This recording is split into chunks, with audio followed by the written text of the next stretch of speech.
2010 রোজ শনিবার শুরু হতে যাচ্ছে বাংলা নিউজ টিভি। আমি শিউলি মিজান, বাংলা নিউজ টিভির পক্ষ থেকে আপনাদের সবাইকে জানাই আমার আন্তরিক প্রীতি ও শুভেচ্ছা। আমরা মূলত লস অ্যাঞ্জেলেসের প্রবাসী বাঙালিদের নিত্যদিনের ঘটনাবলী নিয়ে আমাদের এই নিউজ অনুষ্ঠান। এখানে স্থানীয় সংবাদ এবং স্থানীয় শিল্পী কলাকুশলীদের নিয়ে সাজানো হয়েছে আমাদের এই আয়োজন। রেখে এ বাতাসকে সাথী রেখে তোমাকে বেসেছি ভালো, তুমি মোর নয়নের আলো। এই আকাশকে সাথী রেখে এ বাতাসকে সাথী রেখে তোমাকে বেসেছি ভালো, তুমি মোর নয়নের আলো। এই আকাশকে সাথী রেখে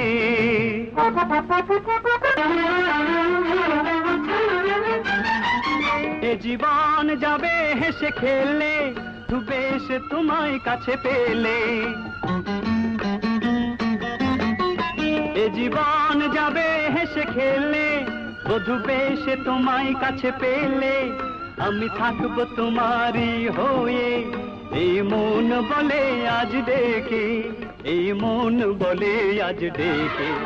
এই আকাশ তোমাকে বেসেছি ভালো, তুমি মোর নয়নের আলো। এই আকাশকে সাথী রেখে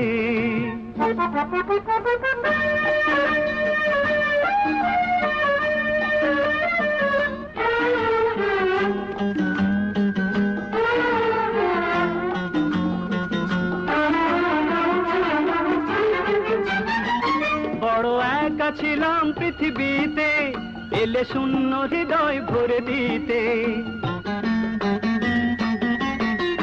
বড় একা ছিলাম পৃথিবীতে, এলে শূন্য হৃদয় ভরে দিতে। আমি ধন্য তোমায় কাছে পেয়ে, তুমি থাকবে আমার দুঃখে সুখে। এই আকাশকে সাথী রেখে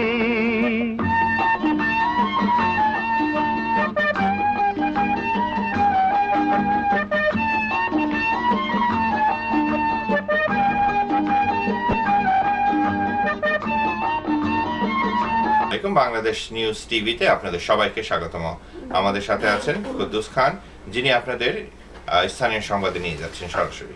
আসসালামু আলাইকুম। আচ্ছা, news TV, Bangla news TV হচ্ছে স্থানীয় জনগণের টিভি এবং স্থানীয় জনগণের নিত্যদিনের ঘটনা নিয়ে আমরা টিভি চালাচ্ছি। কাজে এখানে খুব একটা স্ট্যান্ডার্ড আশা করা যাবে না, কারণ এখানে প্রধানমন্ত্রী নাই, এমপি নাই, আমাদের এমপি হওয়ার সম্ভাবনা নাই।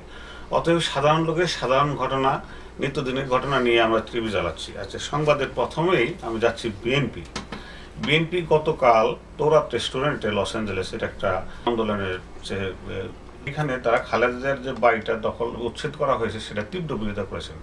সেই সভায় নেতৃত্ব দিয়েছেন কাঞ্চন বিএনপির সভাপতি, স্থানীয় বিএনপির সভাপতি এবং ডাবলু আমিন সভাটা পরিচালনা করেছেন। তার তীব্রভাবে আওয়ামী লীগের এই স্বৈরশাসনের বিরোধিতা করেছিলেন, তাদের ভাষায় অবশ্য। তো তারা মনে করেন যে খালেদা জিয়ার বাড়িটা একটা ইমোশনাল মুভমেন্টে প্রেসিডেন্ট জিয়াকে দেওয়া হয়েছিল। প্রেসিডেন্ট জিয়া যখন নিহত হয়েছিলেন সেই মুহূর্তে তার কোনো টাকা পয়সা ছিল না এবং দেখা গেছিলো ব্যাংকে মাত্র 3,000 টাকা ছিল। কাজেই সেটা এত বছর পরে, 40 বছর পরে সেটা নেওয়া মানে এটা প্রতিহিংসার মতো কাজ করেছে। তারা তীব্র নিন্দা করেছেন এবং এরা তীব্র বিরোধিতা করেছেন। কিছু মন্তব্য আছে আপনার? হ্যাঁ, এটাই খুব স্বাভাবিক। রাজনৈতিক প্রক্রিয়া, গণতান্ত্রিক প্রক্রিয়ায় সরকার এবং বিরোধী দল একে অপরের সমালোচনা করবে, তো এটা স্বাভাবিক এবং এটা এই প্রতিবাদটা বোধহয় আরো আগে আসা উচিত ছিল। এইবার আসি আমরা আওয়ামী লীগ নিয়ে। আওয়ামী লীগের দুটো ভাগ আছে, আপনারা জানেন। যুক্তরাষ্ট্র আওয়ামী লীগ, ক্যালিফোর্নিয়া শাখা, আর একটা ক্যালিফোর্নিয়া আওয়ামী লীগ আছে। তো যুক্তরাষ্ট্র আওয়ামী লীগেরা 3রা নভেম্বর তারা জেল হত্যা দিবস পালন করেছেন। নেতৃত্ব দিয়েছেন ডক্টর রবি এখানে ডাক্তারি পাশ করেছেন, ডাক্তারি করেন, খুবই সুন্দর মনের একটা লোক। উনি আওয়ামী লীগ নেতৃত্ব দিতে এসেছেন। আমি তাকে জিজ্ঞাসা করলাম কেন আওয়ামী লীগ করতেছেন। উনি বলেন যে বঙ্গবন্ধুর প্রতি তার গভীর ভালোবাসা এবং শ্রদ্ধা রয়েছে।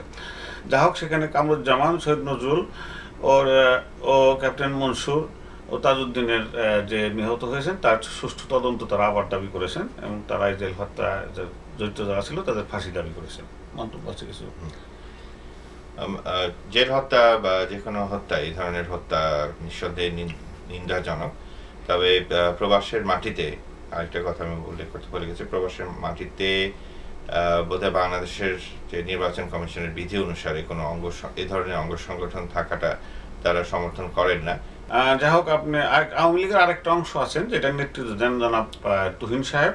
তুহিন সাহেব গতকাল 20 নভেম্বর 71 জনের একটা কমিটি ডিক্লেয়ার দিয়েছিলেন। উনি তো প্রেসিডেন্ট এবং পান্না সেক্রেটারি। ঘটনা হয়েছে গত 3 বছর যাবৎ জনাব তুহিন সাহেব প্রেসিডেন্ট ছিলেন আওয়ামী লীগের। এইবার নির্বাচন হওয়ার কথা ছিল, নির্বাচনে 4 জন ক্যান্ডিডেট ছিলেন। সবকিছু উনি স্টেটমেন্টে বলেছেন। সেই ক্যান্ডিডেট সকল উইথড্র করলে আওয়ামী লীগের প্রেসিডেন্ট হওয়ার আর ইলেকশন হয় নাই। পরে বাধ্য হয়ে তাকে আবার 3 বছরের জন্য দায়িত্ব নিতে হয়েছে।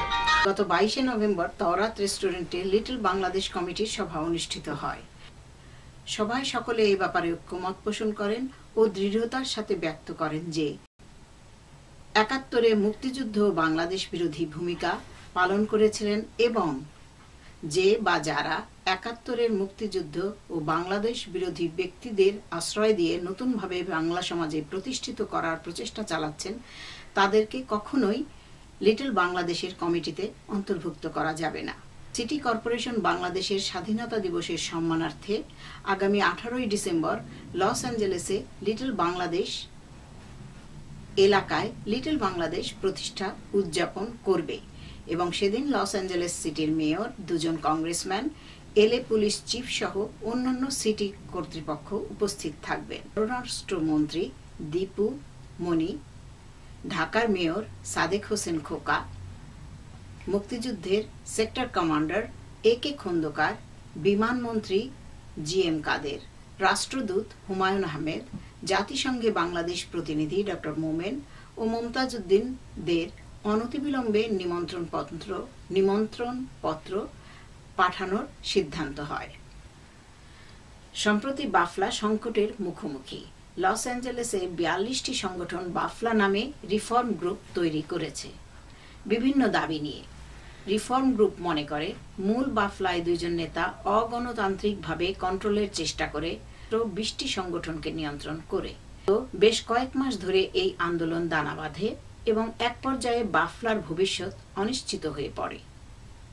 সে সময় বাফলার ক্ষিপ্ততার সৃষ্টি হয় এবং নতুন 5 সদস্যের কমিটি কর্নেল হুদার নেতৃত্বে গঠিত হয়, যারা রিফর্ম গ্রুপের সাথে আলোচনায় বসার সিদ্ধান্ত নেন।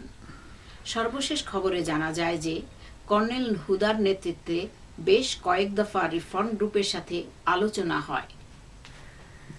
জনাব মাহবুব খান বাফলা থেকে পদত্যাগ করতে সম্মত হয়েছেন এবং ডাক্তার হাশেম বাফলার কর্মকাণ্ডে তার মাত্রাতিরিক্ত হস্তক্ষেপ থেকে বিরত থাকবেন বলে জানিয়েছেন।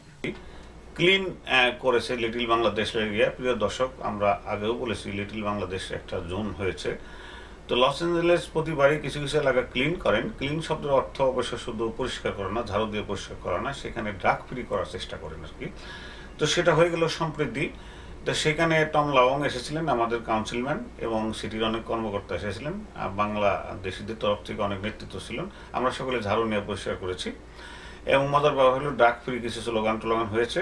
আমরা যারা বাংলাদেশি আছি লস অ্যাঞ্জেলেস বা যুক্তরাষ্ট্রে, তারা একদিকে যেমন বাংলাদেশি নাগরিক তেমনি আমেরিকারও নাগরিক।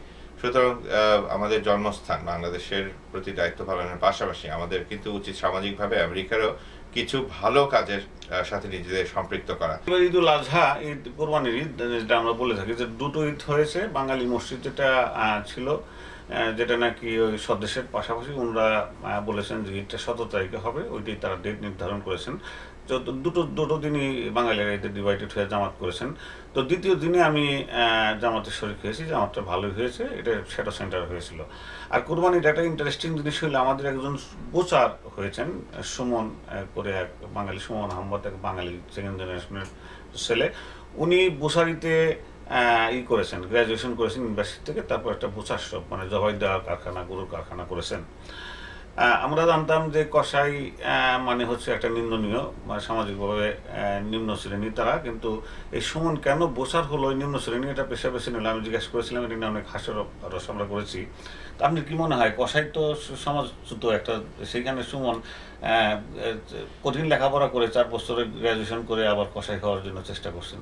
এটা কিন্তু একটা বেশ ব্যতিক্রম ধর্মী পেশা। যেমন সুমন, অভিনন্দন আপনাকে আমাদের দর্শকদের পক্ষ থেকে এবং এই অনুষ্ঠানের পক্ষ থেকে।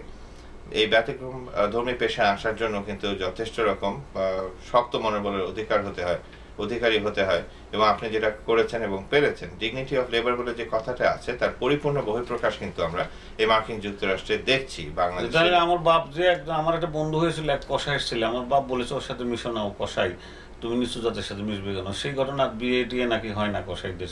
লেখাপড়া যেন শিক্ষিত এবং এদেশের বিশ্ববিদ্যালয় থেকে পাশ করা মানুষ, আমরা অবশ্যই আশা করতে পারি যে পাত্রীর বাবারা বা মারা বা অভিভাবকরা। মজার ঘটনা, মমিন হক বাচ্চু আমাকে কল করেছেন, আমি দাঁড়িয়েছিলাম, তো বলে যে আমি আসতেছি, আমার একটা ছবি নিতে হবে। তো যা হোক উনি যথাসময় আসেন নাই। ইন দ্য মিন টাইম আমি দেশি রেস্টুরেন্টে গিয়েছিলাম, সেখানে একটা জয়নাল আবদিন ভিক্ষা করছিলেন আর কি, বিভিন্ন ধরনের খাওয়া চাচ্ছিলেন যে ঈদের দিনে আমাদের 1 টাকা করে দিয়ে যান, যেটা মজাই হয়েছিল। সেখানে মমিন হক বাচ্চু আসলেন তার ছবি নেওয়ার জন্য। আমি বললাম যে আপনাকে জয়নাল আবদিনের সঙ্গে একটা কোলাকুলি করতে হবে, তারা কিন্তু রাজনৈতিকভাবে পরস্পরের বিরোধী। যথেষ্ট চেষ্টা করছে কিন্তু কোলাকুলি করা যায় না, দুজনের পেট এত বড়, তো পেটের সাথে মিল হচ্ছে কিন্তু বডির সাথে আর মিল হচ্ছে না। এটা একটা সুন্দর চিত্র আছে, প্রিয় দর্শক, চিত্রটা আমি আপনাদের দেখিয়ে দেবো। তো আমরা আশা করবো যে ঈদ উপলক্ষে থাকলে মিল কিন্তু হয় না, সেটা শারীরিকভাবে না হলেও মানসিকভাবে তারা দুজন যেন কাছে আসেন এবং আমাদের কমিউনিটির আরো মুখ উজ্জ্বল করেন। আমেরিকার সামাজিক অনুষ্ঠান, এখানে প্রবাসী বাঙালিরা থ্যাঙ্কসগিভিং বাঙালি সংস্কৃতি বজায় রেখে পালন করে থাকেন।